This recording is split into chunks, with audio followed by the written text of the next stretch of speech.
Hi everyone, Helen here. So after our lovely show last week doing the sewing stuff, I did promise I would show you all the design team's goodies because we don't have time to show them on the show and they go to so much effort and they're so beautiful and gorgeous. So I thought I would just show them off very slowly.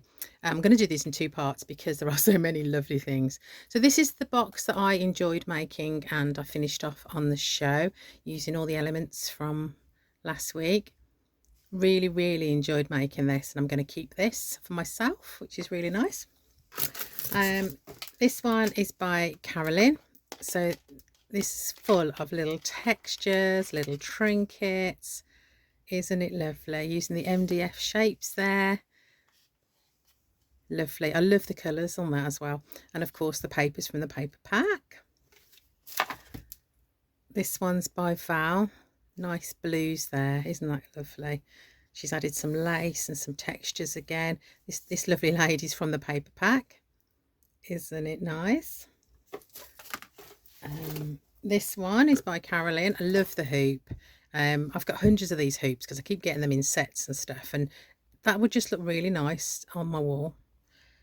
Gorgeous. I think she's even got some actual old pattern paper there and added it to it, but isn't that gorgeous?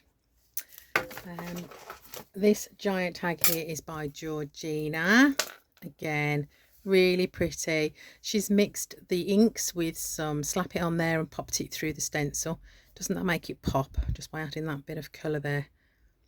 Lovely. This one's by Val again. Really lovely. I love the background stamp there. You don't really need much else other than that background stamp. It's so detailed. And she's added some nice textures as well.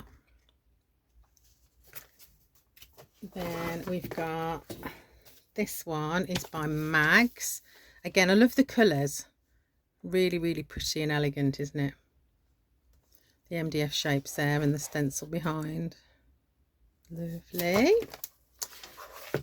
Now, anyone that has a sewing room would love this sign to hang up on their door. This one's by Mags. Nice use of the papers there. Isn't it lovely? This one's by Val. She's just looking gorgeous there, isn't she? Nice colours. This one's by Georgina. I love this. Like Hessian material, and I believe she's stamped using the paints. Isn't that nice? And the zip makes me laugh. Now this little tin, oh, it's just lovely. This is by Kath. She's used the stencil there and made this look like it's really old. She's even decorated the base with the beautiful papers. And inside there's a little tin with lots of little bits and bobs. She's cut out the little ladies from the back of the book and she's filled it with just some lovely stuff. Isn't it cute? Love that. I think if you gave that as a gift, anybody would love to receive it. And that's it for part one. I'm going to come back with part two and show you some even more goodies.